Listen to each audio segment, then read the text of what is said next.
سورہ کافرون کی آیت نمبر 1 کے ضمن میں مفسرین کرام یہ فرماتے ہیں کہ لفظ کافرون جو ہے یہ کاف فا را سے ہے اور اس کا مطلب ہوتا ہے دبا دینا، چھپا دینا۔ یہی لفظ جو ہے وہ کسان کے بارے میں بھی استعمال ہوتا ہے۔ اس کو کافر کیوں کہا جاتا ہے؟ کیونکہ وہ بیج کو زمین کے اندر چھپا دیتا ہے۔ اور یہی لفظ جو ہے اس شخص کے لیے بھی استعمال ہوتا ہے جو اللہ تعالیٰ کی ذات کا انکار کرتا ہے، کیونکہ اللہ پاک نے ہر انسان کے اندر اپنی ذات کو پہچاننے کی صلاحیت رکھی ہے۔ اس کے اندر فطرتاً اسلام موجود ہے، توحید اس کے اندر موجود ہے، لہٰذا وہ اپنی توحید کو اندر کہیں دفنا دیتا ہے، دبا دیتا ہے، چھپا دیتا ہے، اس لیے اس کو بھی جو ہے وہ کافر کہا جاتا ہے۔ اور یہی لفظ جب ناشکری کے مد مقابل استعمال ہوتا ہے تو وہاں پہ بھی اس کا یہی کنسیپٹ ہوتا ہے کہ وہ انسان جو اللہ تعالیٰ کے احسانات کو، اللہ تعالیٰ کی نعمتوں کا اقرار نہیں کرتا، اس کو چھپاتا ہے، تو گویا کہ وہ بھی کافر ہو جاتا ہے۔ مگر یہاں پر اہل علم جو نقطہ بیان فرماتے ہیں وہ یہ کہ کیا ہر انسان ایک طرح کا کافر ہوتا ہے یا کفر کے بھی لیول ہوتے ہیں؟ تو اس کے بارے میں بعض مفسرین کرام یہ فرماتے ہیں کفر بھی دو طرح کا ہوتا ہے۔ ایک کافر تو وہ کافر ہے کہ جو بس انجانے میں جس عمل کر رہا ہے اور وہ کفر والا عمل کر رہا ہے، اس کو خود بھی نہیں پتا کہ میں کیوں کر رہا ہوں، کس وجہ سے کر رہا ہوں، اس کی بہت ساری وجوہات ہو سکتی ہیں۔ مگر ایک کافر وہ ہوتا ہے جو جان بوجھ کر، سمجھ کر، اپنے ارادے کے ساتھ اور پہچاننے کے بعد جو ہے وہ کفر کر رہا ہے، یہ بدترین کافر ہے۔ اور اس صورت مبارکہ میں جن لوگوں کو کافرون کہا گیا ہے اور بڑے بدترین انداز میں کہا گیا ہے، یہ وہی لوگ تھے جنہوں نے دیکھا، پہچانا، سمجھ لیا، پھر اللہ پاک کا بھی انکار کیا، نبی علیہ السلام کا بھی انکار کیا اور قرآن کا بھی انکار کیا، لہٰذا یہ بدترین کافر ہیں۔ لہٰذا جاننے کے بعد، پہچاننے کے بعد پھر اگر کوئی انسان کوئی بات نہیں مانتا ہے تو وہ زیادہ بڑے لیول کا کافر بن جاتا ہے، اور اگر ایک انسان لاپرواہی میں اور انجانے میں ایسا عمل کر رہا ہے تو اس کا کفر اس نوعیت کا نہیں ہوتا ہے۔ اب یہ اندازہ لگانا کہ کس انسان کا کفر جو ہے وہ کس نوعیت کا ہوتا ہے، یہ انسان کی بس کی بات نہیں ہے۔ ہم کسی کو نہیں کہہ سکتے کہ آپ کے اندر جو ہے وہ اس لیول کا کفر پایا جاتا ہے۔ یہ صرف اللہ پاک کی شان ہے کہ اللہ پاک کس کو کس طرح کا کافر ڈکلیئر کرتے ہیں قرآن پاک میں۔ اس لیے ہم قرآن میں یہ دیکھتے ہیں کہ اللہ پاک فرماتے ہیں مما لا یعلمون، ان میں سے وہ لوگ جو جانتے نہیں ہیں، غافلون کہتے ہیں، جاہلون کہتے ہیں، اہل الکتاب کہتے ہیں، اولو الکتاب کہتے ہیں، گویا کہ نام ماننے والوں کو اللہ پاک مختلف طرح کے نام دے رہے ہیں۔ اب یہ نام کون دے سکتا ہے؟ یہ اللہ پاک کی ذات ہی دے سکتی ہے، کیونکہ اللہ پاک ان کے دلوں کو جانتے ہیں کہ وہ اپنے اندر کس لیول کا کفر جو ہے چھپائے ہوئے ہیں۔ غور طلب بات یہ ہے کہ اللہ پاک نے اہل مکہ کو مشرکون نہیں کہا بلکہ کافرون کہا ہے۔ مشرکون کیوں نہیں کہا؟ کیونکہ ایک خدا کا تصور تو ان کے ہاں بھی موجود تھا، لیکن ان کا شرک کیا تھا کہ فرشتے اللہ تعالیٰ کی بیٹیاں ہیں، یہ جو ہماری مورتیاں ہیں ان کا اللہ کے ہاں خاص مقام ہے، یہ اللہ پاک سے ہمیں بہت کچھ لے کر دے دیں گی، ہماری شفاعت کروا دیں گی۔ تو گویا کہ ایک خدا کا تصور ان کے ہاں موجود تھا، تو اس لحاظ سے تو پھر ان کو مشرک ہی کہنا چاہیے تھا، بلکہ اللہ پاک نے کافرون کیوں کہا؟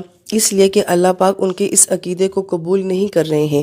اللہ شرک والا عقیدہ قبول نہیں کرتے ہیں، لہٰذا وہ یہ سمجھتے ہیں کہ ہم اپنے عقیدے میں ٹھیک ہیں، ہم خدا کو مانتے تو ہیں اور آپ بھی ایک ہی خدا کی بات کرتے ہیں، لیکن اللہ پاک فرماتے ہیں کہ اگر مجھے ماننا ہے تو پھر مجھے پوری صفات کے ساتھ، پورے ایمان کے ساتھ مانا جائے۔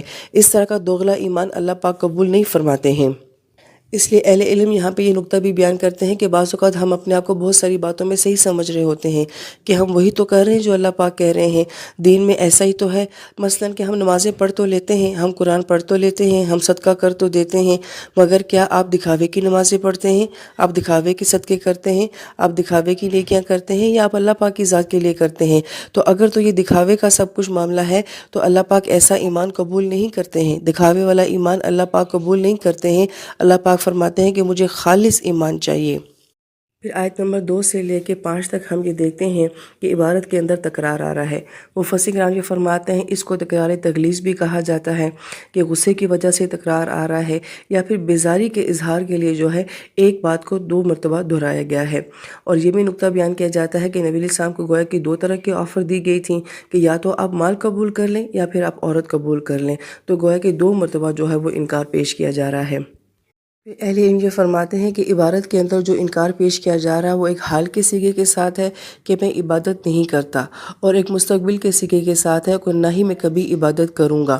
یہ گویا کہ 2 طرح کا انداز ہے انکار کرنے کا۔ مفسرین کرام یہ فرماتے ہیں یہ 2 طرح کے شرک کی جو ہے یہاں پہ نفی کی گئی ہے۔ ایک تو براہ راست ان کے عقیدے کی نفی کی گئی ہے کہ ایسا نہیں ہو سکتا کہ میں ایک لمحے کے لیے بھی تمہارے معبود کو مان لوں اور اپنے معبود کو چھوڑ دوں، مگر اس کے علاوہ اور بہت سارے معبود اور بھی ہوتے ہیں یا شرک کے اور بھی بہت سارے انداز ہوتے ہیں۔ قرآن یہ کہتا ہے کہ آپ نے دیکھا ہے ایسے شخص کو کہ جس نے اپنی خواہشات کو اپنا معبود بنا لیا، الہ ہواہ کا لفظ آیا ہے، لہٰذا اس کا مطلب ہے کہ اور بہت ساری چیزیں بھی ایسی ہوتی ہیں جو کہ معبودیت کا درجہ اختیار کر لیتی ہیں، عبادت کا درجہ اختیار کر لیتی ہیں، انہیں مجازی شرک کہا جاتا ہے، جیسے مال کا بت، شہرت کا بت، عورت کا بت، دولت کا بت، یہ بھی سارے وہ بت یا شرک ہوتے ہیں جو انسان کے اندر پائے جاتے ہیں۔ تو گویا کہ یہاں پہ نبی علیہ السلام جب 2 مرتبہ انکار کرتے ہیں تو اس کا مطلب یہ ہے کہ ایک براہ راست شرک میں اس کی بھی نفی کرتا ہوں، اور وہ بہت سارے اور معبود جو انسان کے دلوں کے اندر ہوتے ہیں میں ان سب کی بھی نفی کرتا ہوں۔ مفسر یہ فرماتے ہیں گویا کہ اس صورت مبارکہ میں آپ کے عقیدے کا اخلاص جو ہے وہ بیان ہو رہا ہے، بلکہ بڑی پیاری بات وہ یہ فرماتے ہیں کہ اگر ہم مکہ شریف کو دیکھتے ہیں، بیت اللہ کو دیکھتے ہیں، تو گویا کہ اس جگہ اس بستی میں اللہ کے گھر کا ہونا ہی یہ ایک بہت بڑی اخلاص کی علامت ہے۔ یہ ایک ایسی جگہ ہے جہاں پہ آپ کو تجارت بھی نظر نہیں آتا، موسم بھی نظر نہیں آتا، دنیا کا اور کوئی فائدہ بھی آپ کو نہ نظر نہیں آتا، ایک ایسی جگہ ہے جو پوری دنیا سے ہٹی کٹی ہے، بالکل سائڈ کے اوپر ہے، لیکن ہر مسلمان وہاں جانے کے لیے کیوں بے قرار ہوتا ہے، کیوں بے چین ہوتا ہے؟ صرف واحد اس وجہ سے کہ وہاں پہ اللہ تعالیٰ کا گھر ہے۔ تو گویا کہ وہاں پہ جانا ہی اخلاص کی علامت ہے کہ وہاں میرے جانے کی اور کوئی دنیاوی وجہ نہیں ہے سوائے اس کے کہ وہاں پہ اللہ پاک کا گھر موجود ہے۔ پھر آیت نمبر 6 میں اللہ پاک فرماتے ہیں لَکُمْ دِینُکُمْ وَلِیَ دین، تمہارے لیے تمہارا دین ہے، میرے لیے میرا دین ہے۔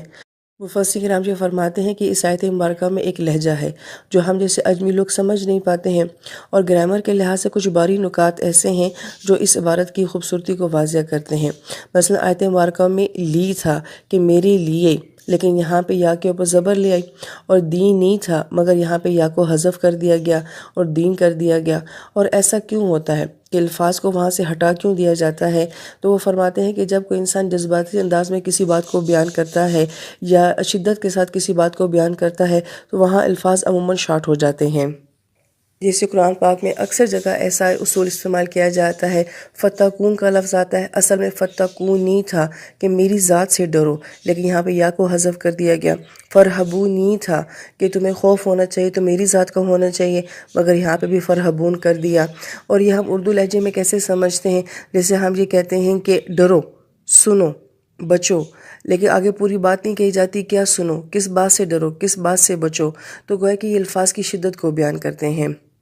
لہٰذا یہ آیت مبارکہ کہتی ہے کہ تمہارے ساتھ تمہارا دین، میرے ساتھ میرا دین ہے۔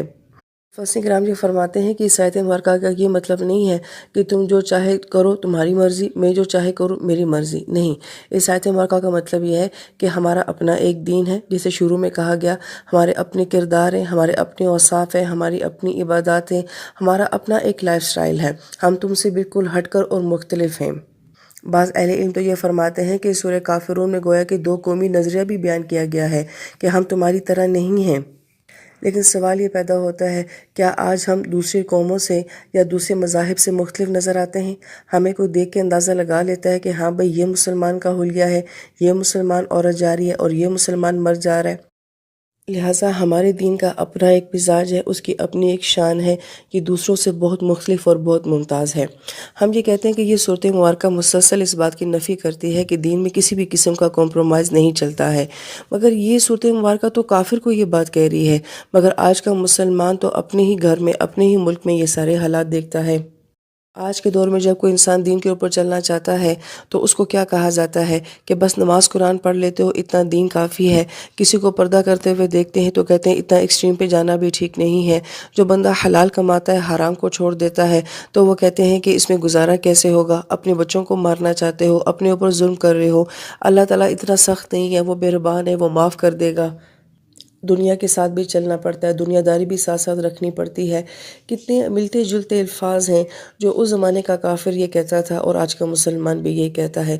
وہ بھی تو نبی علیہ السلام کو یہی باتیں کہتے تھے نا کہ نبی اتنی شدت کس لیے، اتنی سختی کس لیے، کچھ باتیں ہم آپ کی مان لیتے ہیں، کچھ باتیں آپ ہماری مان لیں۔ آج کا مسلمان بھی یہی بات کہتا ہے کہ اتنی شدت کس لیے، کچھ باتیں دنیا کی ماننی پڑتی ہیں، کچھ باتیں اللہ کی ماننی پڑتی ہیں۔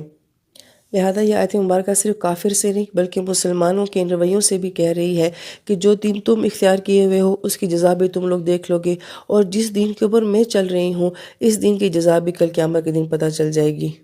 لہٰذا دین کے راستوں پہ چلنے والے لوگ جو ہے اپنی ہمت نہ ہاریں. یہ رویے کل بھی تھے، یہ رویے آج بھی ہیں. اور حدیث پاک کو یاد کر لیا کرے کہ نبی علیہ السلام نے فرمایا تھا کہ مومن وہ ہوتا ہے جس کو کسی تعریف کرنے والی کی تعریف کی بھی پرواہ نہیں ہوتی اور کسی ملامت کرنے والے کی ملامت کی بھی پرواہ نہیں ہوتی، اس لیے کہ وہ جو کچھ کر رہا ہوتا ہے وہ اللہ تعالیٰ کی ذات کے لیے کر رہا ہوتا ہے. لہذا اس کو ریوارڈ بھی کس سے چاہیے ہوتا ہے؟ اللہ پاک کی ذات سے چاہیے ہوتا ہے. دنیا کل بھی ایسی باتیں کرتی تھی، دنیا آج بھی ایسی باتیں کرتی ہے. لہذا عقائد کے معاملے میں اور فرائض کے معاملے میں کوئی کمپرومائز دین برداشت نہیں کرتا. لہٰذا اللہ تعالیٰ سے دعا ہے کہ اللہ پاک ہمیں اخلاص والا دین نصیب فرمائے، مساہلت اور مجبوری والا دین نہ دے. آمین یا رب العالمین.